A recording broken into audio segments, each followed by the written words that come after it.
Well, hello there, everybody. How are you doing? So good to see you. Thank you for tuning in. And wow, it's Thursday, and hey, it's another day in this realm getting stranger and stranger, folks. So, first of all, I just want to send out some healing thought and energy to Scotty Boy. Wow. That is truly, and Chloe, I didn't get the whole story to that. Give me 1 second here, folks. I don't know what is going on that end, but I think I can get on this end. So one way or another, we'll get it all together here, and it is. So went to the hospital with heart failure. Am I right on this? Well, Gilbert, sorry, laughter doeth the heart is a good medicine, and I'm not in any way making light of a situation that when it deals with the individual, their essence, their body, and when things like that happen, particularly with some of the main organs that, you've got to have your heart beating. Otherwise, you're not going to exist in this realm. So, Scotty, we just send you love, send you healing, and nothing missing, nothing broken. Speaking to your body, and speaking healing to your body as well. Yeah. So, what else is happening? Hopefully there is some better news taking place. And again, getting in here. So the chat wasn't working where I was looking, and now it is. So I'm catching up. Yeah.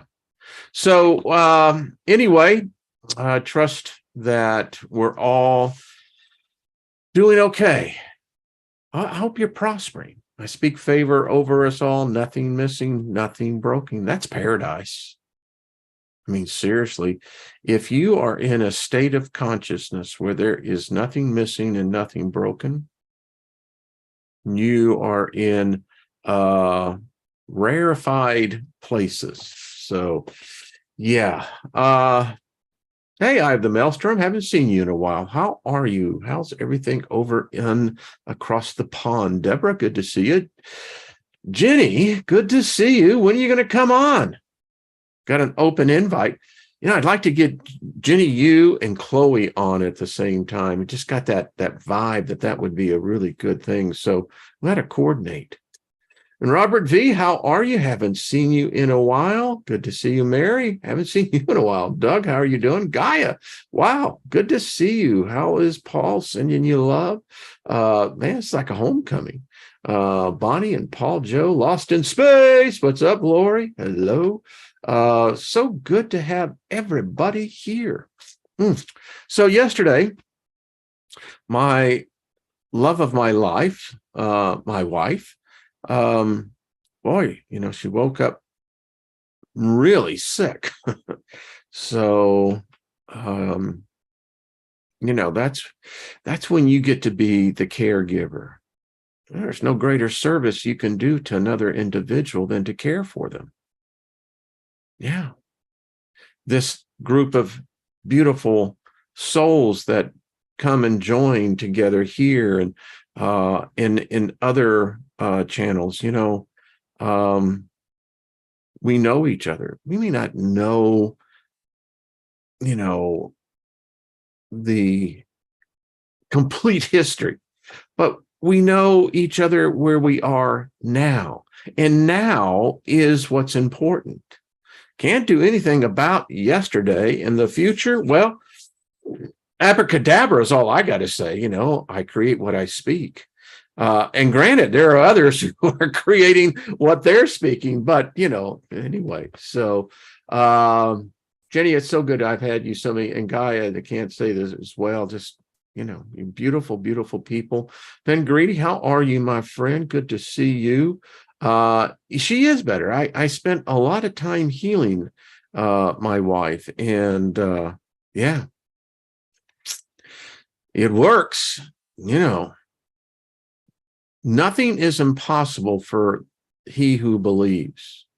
All things are possible for him who believes. Yeah. We live in a realm that has unlimited potentiality. That's what makes this place so alluring. It's why many of us come back, because it's a challenge for a god or a goddess to go into a realm where you are basically stripped of your divinity. You're stripped about a lot of your memory. But here's the thing.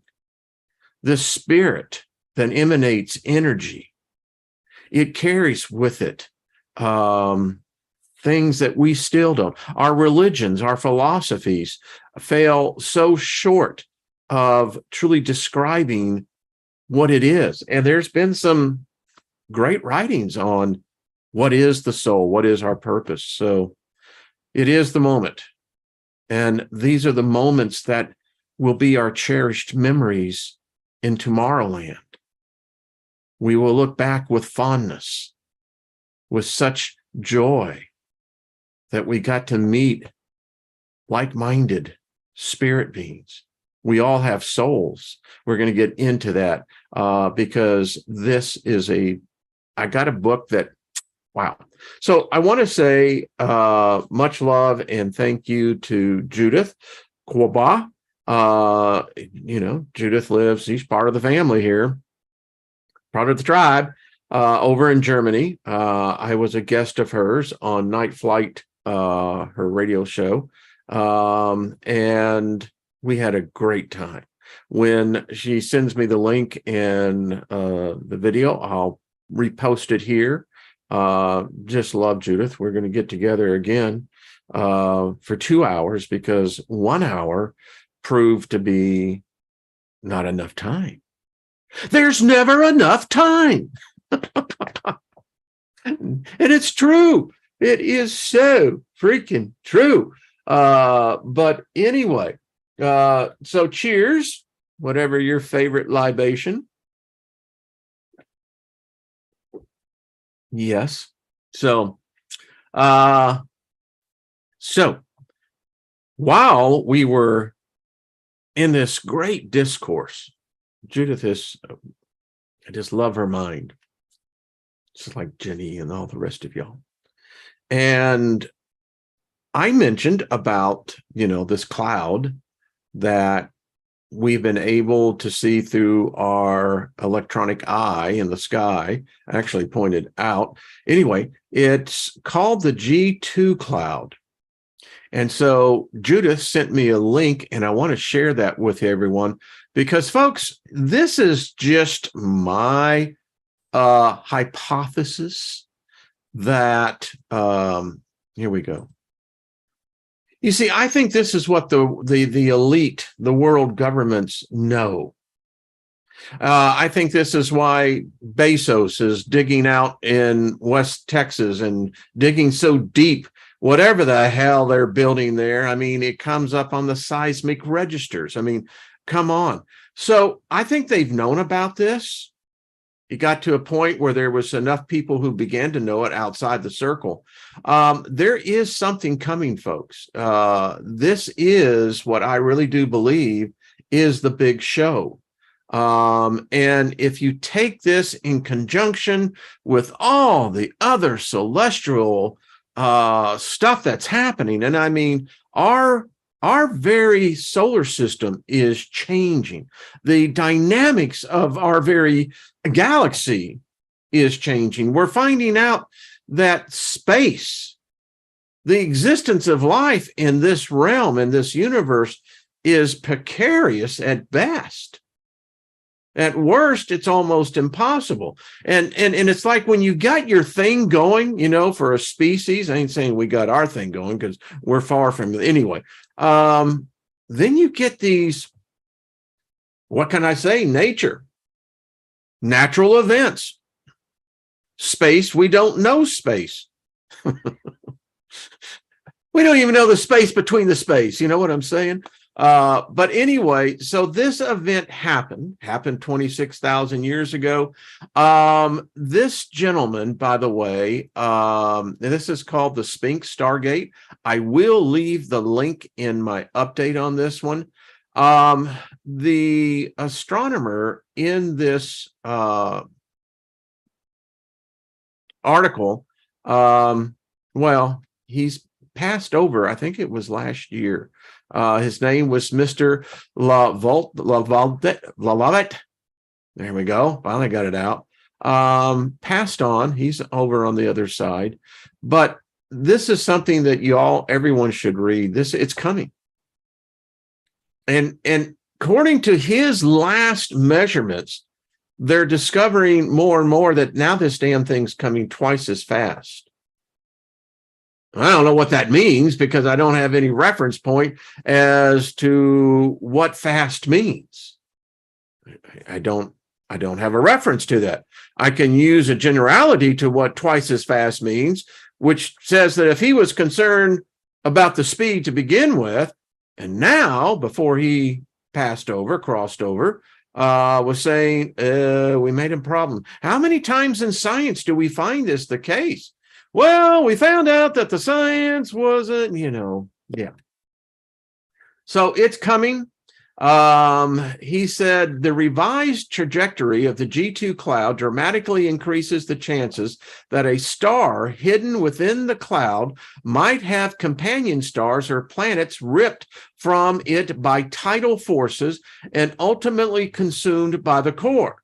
Since tidal forces vary as the inverse cube of distance from a massive celestial body, this means that the G2 cloud will be subjected to tidal forces 8.5 times greater than previously estimated. Oops. I told you that was a 6, not a 9. It's like, oh, well, yeah, I made a mistake there. Also, since the radiation flux. Now, this is the interesting thing about radiation, because I read an article that radiation can actually slow down time. It can alter time. Whoa. And that tells me that there's potentiality in the universe itself. As we're tromping through the unknown, we could come into a radiation belt that may just screw us all up. We don't know what time it is. Does anybody really know what time it is? But anyway, I digress. So let's get back to the math here. Also, since the radiation flux from the galactic core varies as the inverse cube, I just said, of the, radial distance, the G2 cloud and its hidden star will be subject to a cosmic ray energy flux and galactic wind energy flux 4 times greater than previously supposed. I mean, folks, and we're not additioning here. I mean, we're going into factors of, 4 times greater. Whoa. Please get your math. It goes on to say, if the G2 cloud is to approach twice as close to our galaxy's supermassive core as had been previously thought, this will cause the genetic energy output of embedded planets or stars at the percenter to be twice as large as had previously been estimated. So, yeah, going to be a big, big thing in the sky.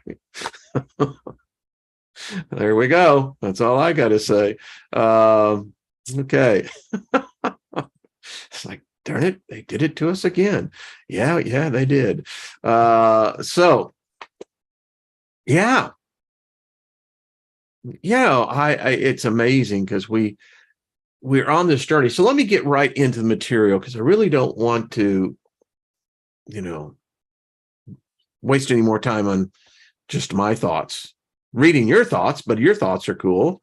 Hello, Joyce. How you doing? Bonnie, good to see you. Jeanette, hello.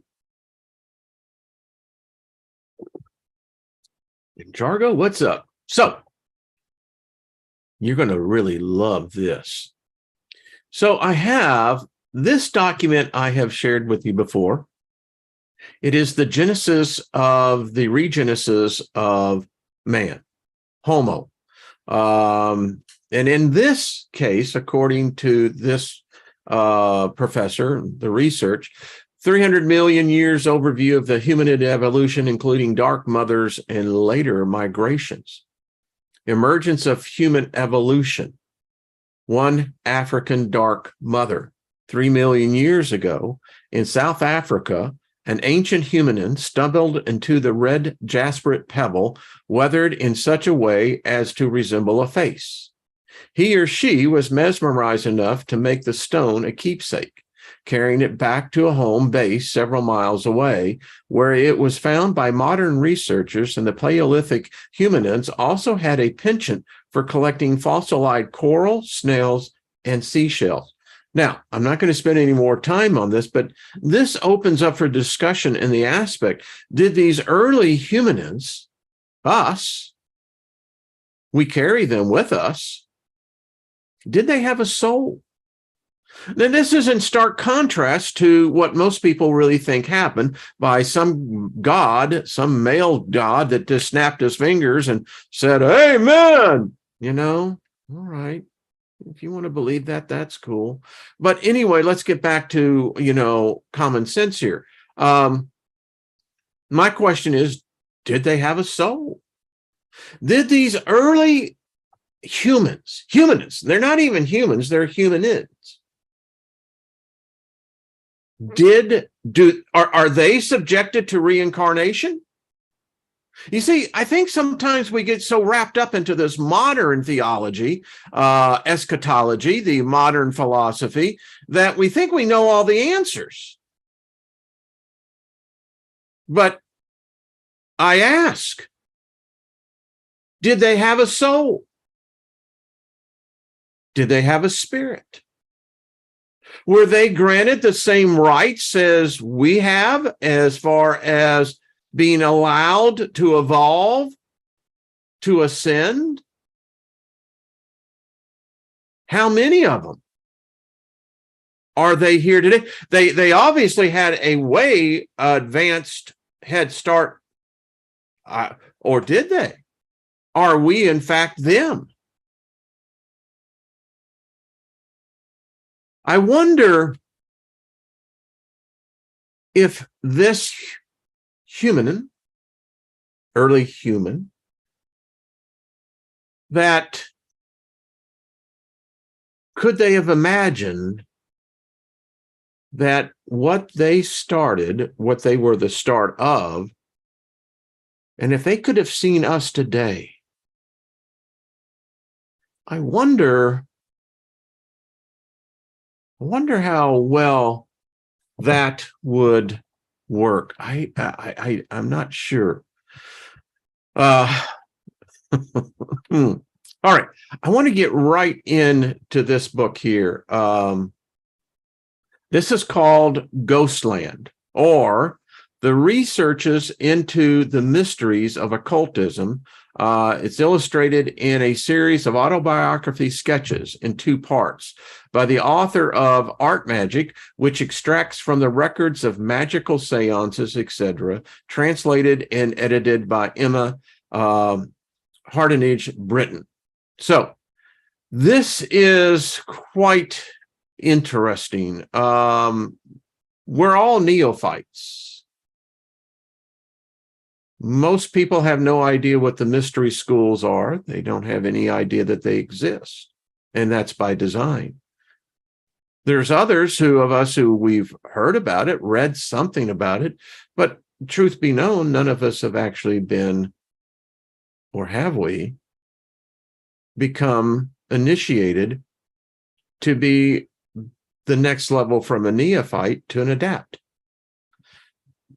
Anyway, this is a book that it will challenge in one aspect, and next Wednesday, we're going to have JD back on. I'm going to have Nina on there as well. This is going, because it all ties into expanding what our true perceptions of this reality, this realm, really is. So this is part one, the neophyte. And I'm not going to get into what the author, in her words, if you want the document, just email me. I'll get it to you, because I want to get directly into the story itself. So this is about mediumship. It's about the aspect of looking at things differently. For instance, many of us believe that we have a soul, that our souls will in fact live on. There are mystery schools who say you're wrong. You're very wrong. When your physical compound dies, your soul dissolves. Excuse me. Now,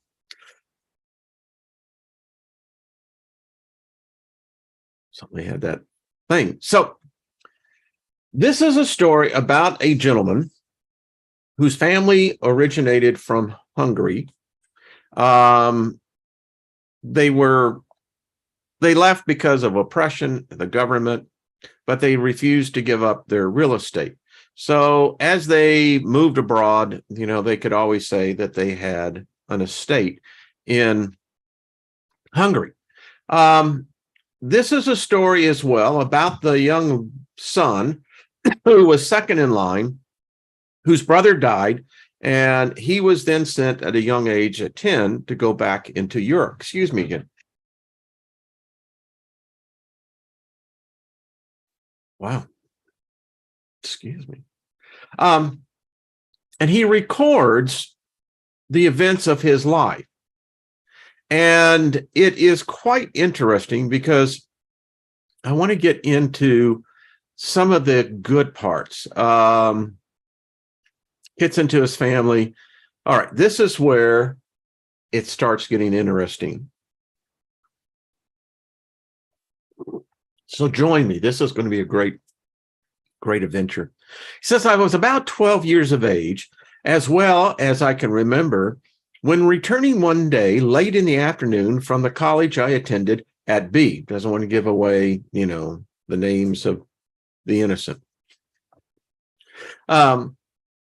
Just as I was about to enter the gate of the house where I boarded, I felt a hand laid on my shoulder, and looking around, I saw myself confronted with one of my teachers, a man who, during the period of my 10-month study in that place, had exerted a singular and irresistible influence over me.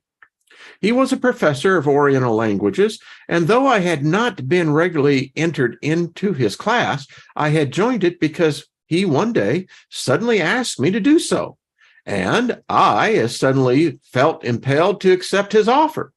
From the very moment that I entered Professor von Mark's class, I became absorbed in the study of Eastern literature, and the proficiency I made was doubtlessly owing to my desire to master the subjects to which these Oriental tongues formed the key. On the morning of the day from which I commenced my narrative, Professor von Marx had abruptly asked me if I were a dreamer. I replied in the negative, adding that I thought I had often dreamed something, but the memory of what it might be only remained with me on awakening, sufficiently long to impress me with the opinion that I had been somewhere in my sleep, but had forgotten where. When the professor touched me on the shoulder, as above mentioned, at my own doorstep, he said, "Louis, my boy, how would you like to have some dreams that you could remember and go places in your sleep from which you should return and give accounts of?" "Oh, Professor," I exclaimed in astonishment. "Could I do this? How?" "Come with me, boy," replied his teacher. "I belong to a philosophical society, the existence, or at least the real nature of which is but little known. We want to aid in a good, smart we are want the aid of a good, smart lad like you, especially one who is not a conscious dreamer. I have long had my eyes upon you, and I think I cannot only trust you with our secrets, but by making you a partaker of them, instruct you in lore of great wisdom, which few children of your age would be thought worthy to know. Flattered by the confidence and more than usually thrilled by the strange strivings which always seem to follow the touch of the professor's hand, I suffered myself to be led on until I reached with him the fourth story of a large house in a very quiet part of the city, where I was speedily introduced into an apartment of spacious dimensions, parted off by screens and curtains into many subdivisions, and half filled with an assemblage of gentlemen, several of whom, to my surprise, I recognized as belonging to the college, some to neighboring literary institutions, and two others as members, one of the princely families of Germany.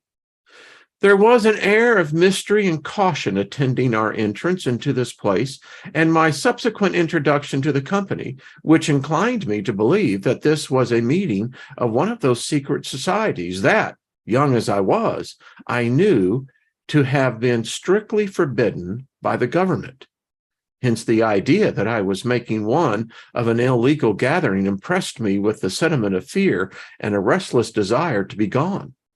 Apparently, these unexpressed feelings were understood by my teacher, for he addressed me in a low voice, assuring me that I was in the society of gentlemen of honor and respectability, that my presence there had only been solicited to assist them in certain philosophical experiments that they were conducting, and that I should find cause to congratulate myself that I had been so highly favored as to be introduced to their association.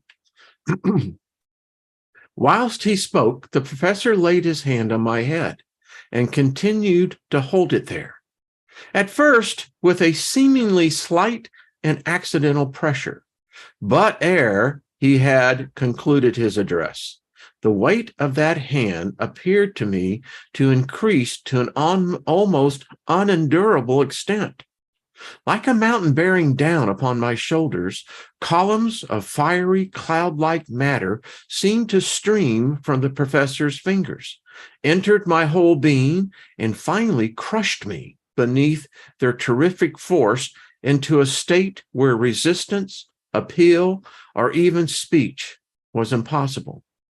A vague feeling that death was upon me filled my bewildered brain, and a sensation of an unidentifiable yearning to escape from a certain thraldom in which I believed myself to be held oppressed me with agonizing force.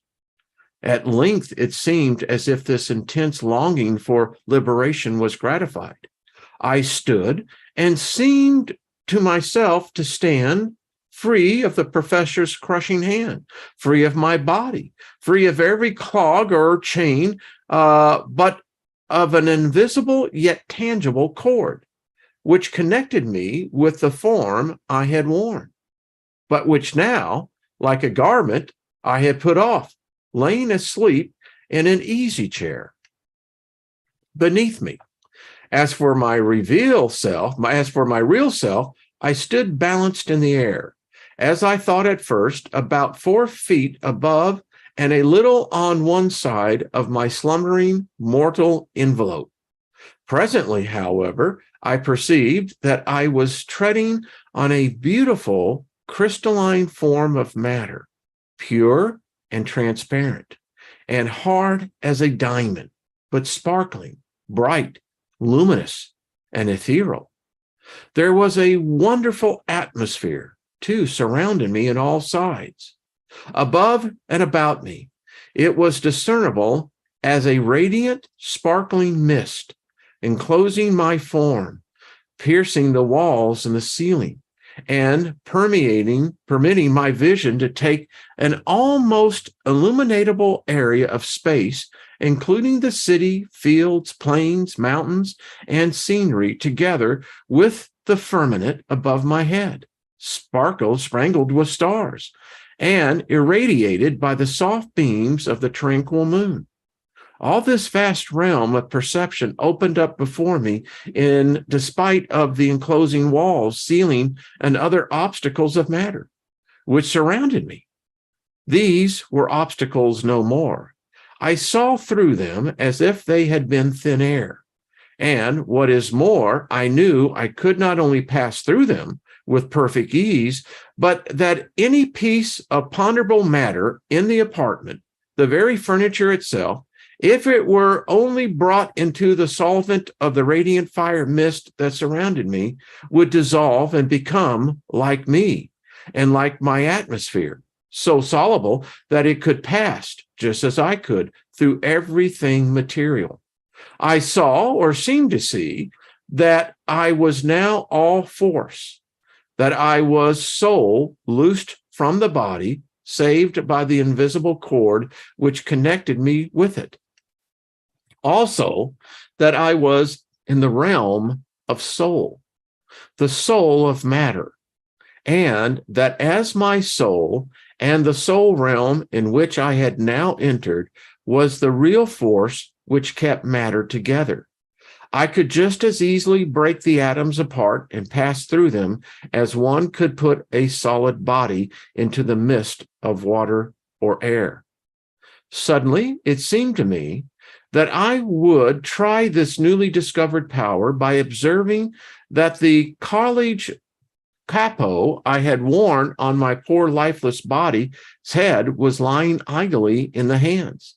I made an effort to reach it. To succeed, however, I found I must come into contact with a singular kind of blue vapor, which for the first time I noticed to be issuing from my body and surrounding it like a second self. Whilst I was gazing at this curious phenomenon, I felt impressed to look at the other persons in the room. And I then observed that similar aura or luminous second self issued from every one of them. The color and density of each one varied, and by carefully regarding the nature of these mist, or as I have since learned to call them, photospheres, I could correctly discern the character, motives, and past lives of these individuals. I became so deeply absorbed in tracing the images, shapes, scenes, and revelations that were depicted on these men's soul that I forgot my design of appropriating the cap I had worn, until I noticed that the emanations of Professor von Mark, assuming the hue of a shining rose tint, seemed to permeate and commingle with the bluish vapor that issued from my form. I noticed another phenomenon. When the two vapors or photospheres were thoroughly commingled, they too became force, like my soul and like the realm of souls in which I was standing. To perceive in the state into which I was induced was to see, hear, taste, smell, and understand all things in a one new sense. I knew that as a mortal, I could not use more than one or two of the senses at a time, but as a soul, I could realize all sensations through one master sense, perception. Also, that this sublime and exalted sixth sense informed me of far more than all which the other senses separately could have done. Suddenly a feeling of triumph possessed me at the idea of knowing and understanding so much more than the grave and learned professors into whose company I had entered as a timid, shrinking lad, but whom I now regarded as with contempt because their knowledge was so inferior to mine, and pity because they could not conceive of the new functions and consequent enjoyments that I experienced as a liberated soul. There was another revelation impressed upon me at that time. the one which subsequent experiences have quickened into stupendous depths of consciousness. It was this: I saw, as I have been before stated, upon my companions a distinct and vivid characters, the events of their past lives, and the motives which had prompted them to their acts. Now it became to me clear as sunlight that one set of motives were wrong and another right, and that another set of actions, those prompted by wrong motives, produced horrible deformities and loathsome appearances on the photosphere, whilst the other set of actions prompted by the motives which I at once detected as right seemed to illuminate the soul's aurora, which indescribably brightness, the cast of halo of such beauty and radiance over the whole being, that one old man in particular, who was of a singular, uncomely, and withered appearance as a mortal, shone as a soul in the light of his noble life and glorious emanations, like a perfect angel. I could now write a folio volume on the interior disclosures which are revealed to the soul's eyes and which are hidden away or unknown to the bodily senses.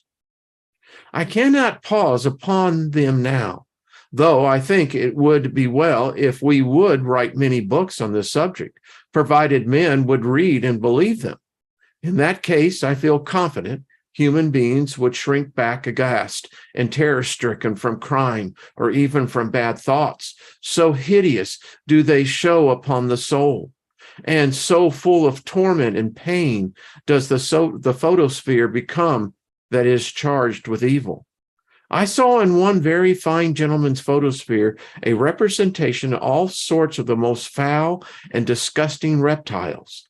These images seemed to form as if it were out of his misty emanations, whilst upon his soul I perceived sores and frightful marks that convinced me that he was not only a libertine and a sensualist, but a man imbued with many base and repulsive traits of character.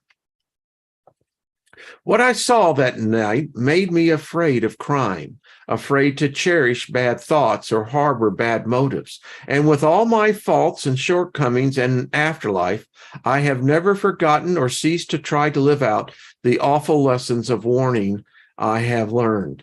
I must here state that what may have taken me some 15 minutes or more to write flashed upon my perception nearly all at once, and it is comprehension in much fuller detail than I here given, could not have occupied more than a few seconds of time to it arrive at all. By this time, at that which I now write, clairvoyance, as the soul's perceptions are called, has become too common of a faculty to interest the world much beyond its elaborate description. 30 or 40 years ago, it was too much of a marvel to obtain general credit. But I question whether those who then watched its powers and properties did not study them with more profound appreciation and understanding than they do now, when it seems to be a gift cultivated by very little use beyond that of affording a means of livelihood, and too frequently opens up opportunities of deception for the quack doctor or pretend fortune teller. But to resume my narrative, he digresses like I do. I had not been long free from the fetters of my sleeping body and the professor's magical hand when he bent down over my form and said, "Lewis, I will you to remember all that transpires in the mesmeric sleep. Also, I desire that you should speak and relate to us, as far as you can, all that you now see and hear." In an instant, the wish of my childish life, the one insentient yearning that possessed my waking hours, returned to me, namely the desire to behold my dearly loved mother, from whom I had been separated for the past 2 years. With the flash of my mother's image across my mind, I seemed to be transported swiftly across an immense waste of waters to behold a great city where strange-looking buildings were discernible and where huge domes covered with brilliant metals flashed in a burning tropical sun. Whirled through a space, 1,000 new and wondrous sights gleamed a moment before my eyes, then vanished. Then I found myself standing beneath the shade of a group of tall palm trees, gazing upon a beautiful lady who lay stretched upon a couch, shaded by the broad veranda of a stately bungalow, whilst half a dozen dusky figures, robed in white, with bands of gold around their bare arms and ankles, waved immense fans over her, and seemed to be busy in ministering to her refreshment. "Mother, mother," I cried, extending my arms towards the well-known image of the being dearest to me on earth. As I spoke, I could see that my voice caused no vibration in the air that surrounded my mother's couch. Still, the impression produced by my earnest will affected her. I saw a light play around her head, with which, strange to relate, assumed my exact form, shape, and attitude, only that it was a singular, petite, miniature resemblance. As it flickered over the sensorium, she raised her eyes from her book, and fixing them upon the exact point in space where I stood, murmured, in a voice that seemed indescribably distant, "My Louis, my poor, far-away, deserted child. Would I could see there now."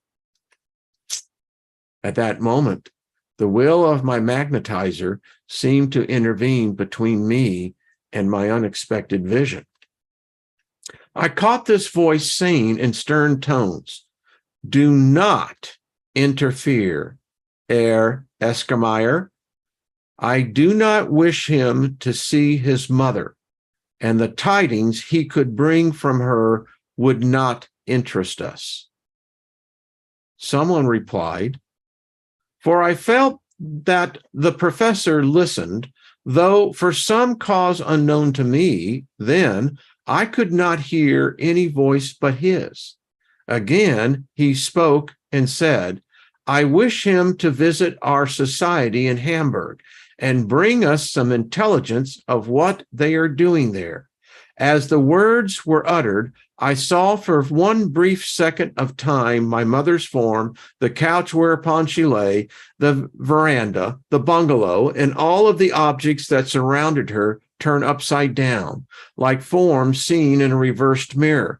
And then the whole scene changed. City, villages, roads, mountains, valleys, oceans flitted before my gaze, crowding up their representation.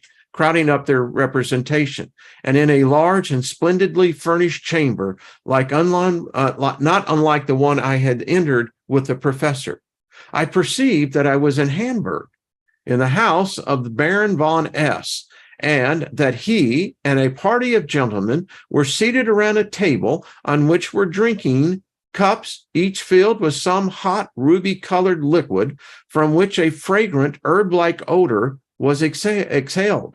Several crystal globes were on the table, also some plates of dark, shining surfaces, together with a number of open books, some in print, other in SSS, and others again whose pages were covered with characters of an antique form and highly illuminated.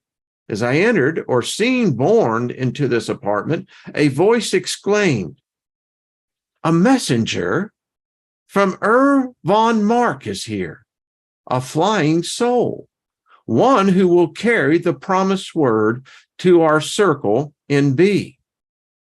"Question him," responded another voice. "What tidings or message does he bring?"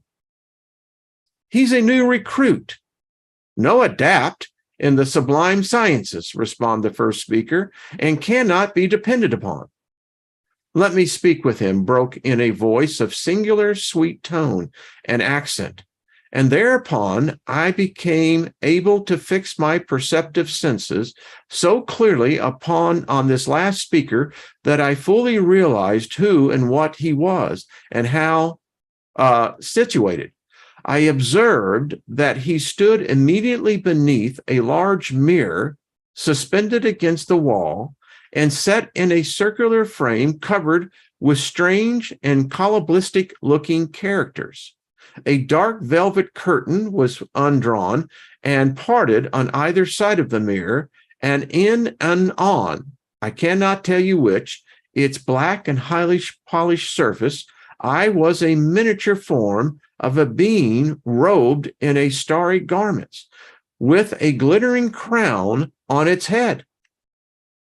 Long tresses of golden hair, shining as sunbeams, streaming down its shoulders, and a face of the most unparalleled loveliness my eyes had then or have ever since beheld. I cannot tell whether this creature or image was designed to represent a male or female. I did not then know, and may not now say, whether it was an animated or inanimated being. It seemed to be living, and its beautiful lips moved as if speaking, and its strangely gleaming, sad eyes were fixed with an expression of pity upon me. Several voices with the tones of little children, though I saw none presented, said in a clear choral accent, "The crowned angel speaks. Listen." The lips of the figure in the mirror then seemed to move. A long beam of light extended from them to the fine, noble-looking youth of about 18 who stood beneath the mirror and who pronounced in the voice I last heard these words, "Tell Felix von Mark he and his companions are searching in vain. They spend their time in idle efforts to confirm a myth and will only reap the bitter fruits of disappointment and mockery. The soul of man is compounded from the auroral life of elemental spirits, and, like the founders and authors of its being, only sustains an individualized life so long as the vehicle of the soul holds together and remains intact." Our bodies, folks. If the spirits of the elements, stars, and worlds have been unable during countless ages to discover the secret of eternal being, shall such a mere vaporous compound of their exhaled essence as the soul of man achieve the aim denied to them? Go to, presumptuous ones. Life is a transitory condition of combinations, death a final state of dissolution. Being is an eternal alteration between these changes, and individuality is the privilege of the soul once only in eternity. Whoa. Look upon my earthly companion, look well, and describe him, so that the employers who have sent you shall know that the crowned angel has spoken. I just got to tell you, in this part here, the reason why I highlighted it is that what this being said, and we know that he's in the soul realm, we call it the astral realm. I thought it was interesting. The soul of man is the compounded from the aromal life of elemental spirits. So it's a sweet smelling essence of life of the elemental spirits. You know, water, fire, earth, wind. And like the founders and authors of its being, only sustains an individualized life so long as the vehicle of the soul holds together and remains intact. If the spirits of the elements, the stars, and worlds have been unable during countless ages to discover the secret of eternal being, that right there, I said, whoa. When Patrick and we did the Talking with the Planets, I mean, that was it's still one of the most amazing journeys I have been on. And it opened my thinking way beyond I had the ability to apprehend the thought. But I do find this so interesting that it goes on to say, you and I are mere vaporous compound of their exhaled essence as the soul of man achieved the aim denied to them. Now, I don't know about you, but I get the distinct idea that this soul, it's not on the level of a spirit. And according to these words, your soul, you don't take it with you. It dissolves and is later absorbed by a higher being, higher intelligence. I'll continue. I looked as directed and noticed that the young man who spoke, or seemed to speak, in rhythmic harmony with the image in the mirror, wore a fantastic masquerade dress, different from all the other persons present. He, on his part, seemed moved with the desire that those around him should become aware of my presence as he was. Then I noticed his eyes looked intelligently into mine, as if they saw and recognized me. But the gaze of all the rest of the company met mine as if they looked on vacancy. They could not see me. Flying soul, said the youth, authoritatively addressing me, can you not give us the usual signal? Instantly, I remarked that dim, shadowy forms, like half-erased photographic images, were fixed in the air and about the apartment, and I saw that they were forms composed of the essence of souls that, like mine, had visited the chamber, and, like mine, had left their tracery behind. With the pictures thus presented, however, I understood the nature of the signals that they had given and what was now demanded of me. I willed instinctively a strong breath or life essence to pass from myself to the young man. Also, I noticed that his photosphere was of the same rosary tint as Professor von Mark's.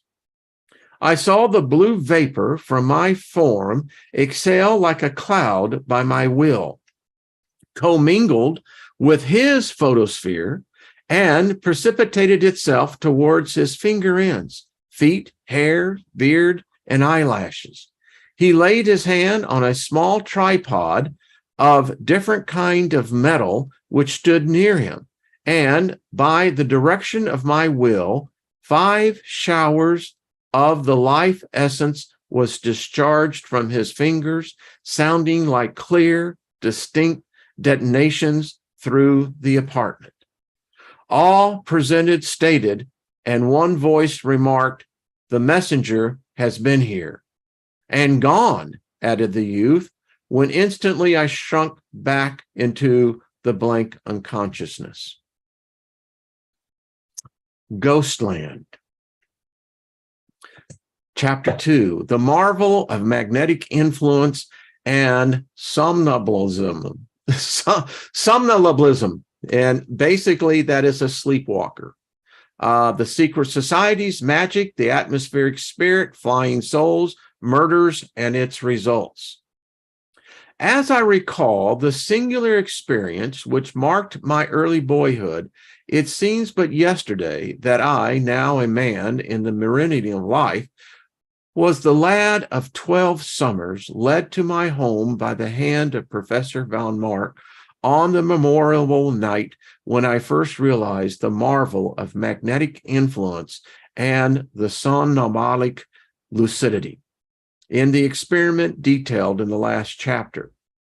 So when I looked up this word, this somnambulic, that's exactly what it is. It's a state of sleepwalking. Many of us have experienced it. Sleep paralysis. If you pursue astral travel, you're very familiar with this, and also that this sleepwalking thing is passed down by generations. Anyway, I digress. As such experiments were constantly repeated and spread over a period of full 6 years, I do not propose to recapitulate the serotorium, but will endeavor to occupy my readers' time more profitably by presenting them with a summary of the relevant revealments which those 6 years of occult practices disclosed to me. On the night of what I may recall my initiation into the society associated with Professor von Mark, that gentleman informed me on our way to our lodgings that the unconscious condition into which I had fallen after my spiritual visit to Hamburg was occasioned by the lack of force necessary to sustain my system to the close of the seance. He added that as I grew stronger and more accustomed to the magnetic control, I should be privileged to retain a recollection of what had transpired. And where this power failed, as it might do, my memory should be refreshed by the perusal of the memoranda which he kept of every seance, a storehouse of information which he intended to transcribe and correct in my presence. In fulfillment of this promise, the professor spent some hours of every week with me, and as I permitted to propound any questions which arose in my mind, and he seemed to take a singular pleasure in explaining the philosophy connected with the facts he recorded. I soon became possessed of the opinions entertained by the society with whom I was unwillingly associated with. Professor von Mark was not only a member of that society described so graphically by Jean Stirling in Vision, but he also belonged to several others, all of which were more or less addicted to the practices of animal and mineral magnetism. The particular association to which I was first introduced constituted the German branch of a very ancient order, and the name and the distinctive characteristics of which neither I nor any other human being is privileged to mention, or even indicate more fully than I shall do in the following statement. Many learned men and patient students into life's profoundest mysteries had transmitted from generation to generation the result of their investigations and the opinions deduced from their experiments. The society, which I shall call for the distinction's sake the Berlin Brotherhood, conserving the experience of their predecessors, had evolved the following elements of philosophy. Here it goes.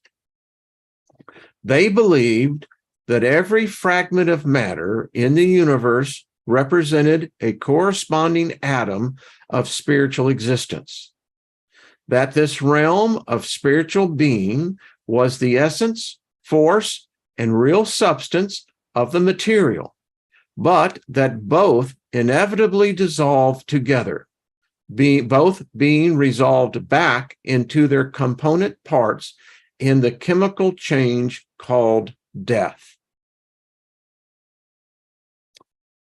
You know, I look at my 50 years of initiation, and through the studies in which I have to conclude how much I was really into the mysticism of Christianity, a lot of this resonated with me. And this is important because this is, and I'm going to go a little bit over on this because this is, I think, really important. And I'll look back in the chat room and see the comments as well. There's some real truth in here that they believe that every fragment of matter in the universe represented a corresponding atom of spiritual existence. As below, so above, you know. That this realm of spiritual being was the essence, the force, and the real substance of the material. This is an illusion. But that both inevitably dissolve together, both being resolved back into their component parts in the chemical change called death. And death really is a chemical reaction, big time. They acknowledged that the realm of spiritual being was ordinarily invisible to the material and only known through its effects, being the active and controlling principle of matter. But they had discovered by repeated experiments that spiritual forms could become visible to the material under certain conditions, the most favorable of which were somnambulism procured through the magnetic sleep. Magnetic sleep, by the way, is hypnotism. That's what it is. This state, they had found, could be induced sometimes by drugs, vapors, and the aromal essences, sometimes by spells, as through music, intently staring into crystals, the eyes of snakes, running water, or other glittering substances, occasionally by intoxication caused by dancing, spinning around, or distracting clamors. But the best and most efficacious method of exalting the spirit into the superior world and putting the body to sleep was, as they had proved, through animal magnetism. They taught that in the realms of spiritual existence were beings who composed the fragmentary and unorganized parts of humanity, as well as beings of higher orders than humanity. Thus, as man was composed of earthly substances, vegetable tissues, mineral, atmospheric, and watery elements, so had all these realms had a spiritual existence, perfectly in harmony with their particular quality and functions. Hence, they alleged there were earthly spirits, spirits of the flood, the fire, the air, spirits of various animals, spirits of plant life in all its varieties, spirit of the atmosphere, and planetary spirits without limit or number. The spirits of the planets and the higher worlds, then Earth took rank far above any of those that dwelt upon or in its interior. These spirits were more powerful, wise, and far-seeing than the earth spirits, whilst their term of existence was also more extended in point of time. But to no spirit did the brotherhood attribute the privilege of immortality, or at least, and least of all, to the fleeting and composite essence which formed the vital principle of man. Assuming that, as man's soul was composed of all the elements which were represented in the construction of his body, so his spirit was, as a whole, far superior to the spirits of earth, water, plants, minerals, etc. To hold communion with them, however, was deemed by the brotherhood legitimate and necessary to those who would obtain a full understanding of the special departments of nature in which these embryonic existences were to be found. Thus, they invoked their presence by magical rites and sought to obtain control over them for the purpose of wresting from them the complete understanding of and power over the secrets of nature. Whilst I found by repeated conversations with my new associates that every one of them emphatically denied the continued existence of the soul after death.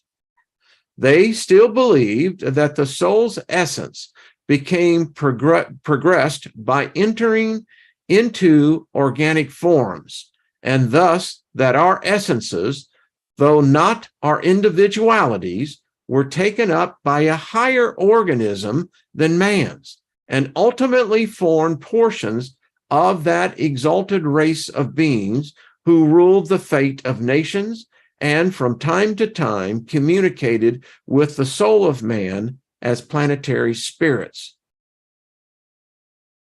what Patrick and I did, I'm telling you folks, I get sometimes that I feel that we're all in this amphitheater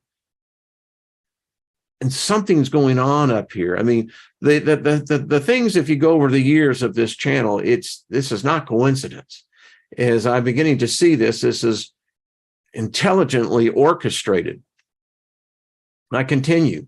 They taught that the elemental spirits, like the soul essence of man, were dissipated by the actions of death, but like that soul essence became progressed by existence in forms and were taken up by higher organisms and ultimately helped to make up the spirit of man.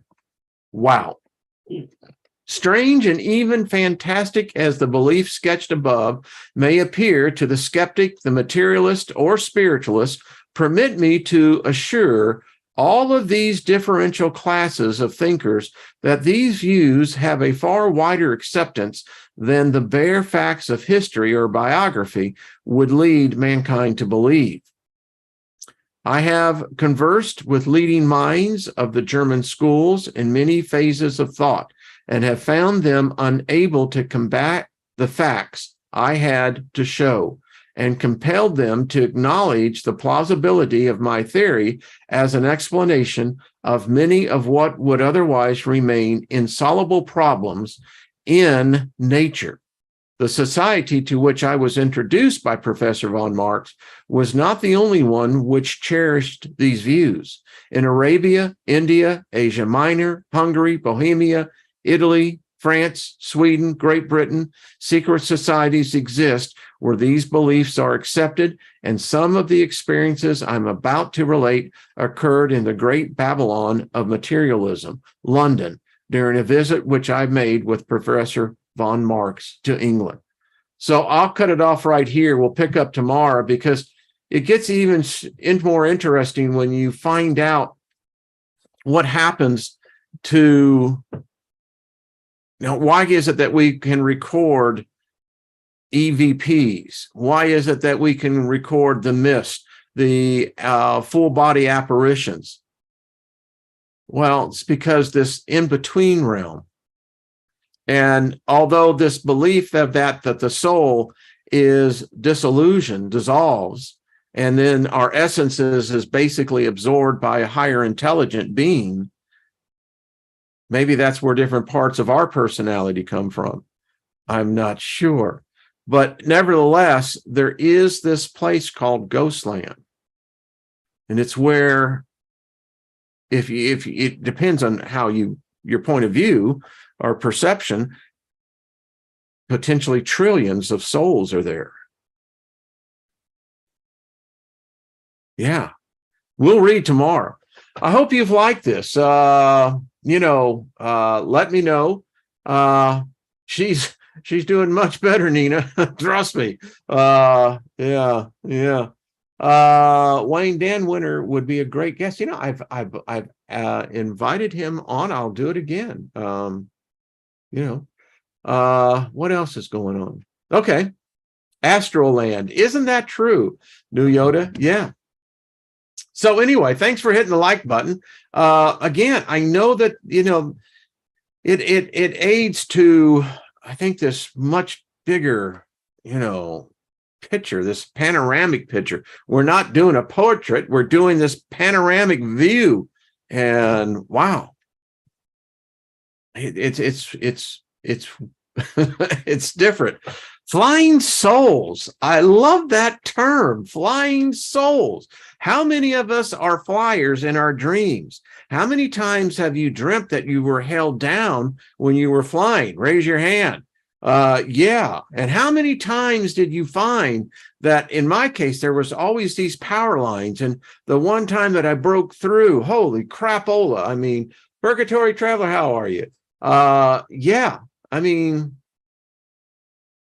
let me know your thoughts. I mean, this is an interesting experience. And if you read the autobiography of the man that this is based on and his writings, it's probably some of the more insightful insights into some of these mystery schools that still exist. They're still there.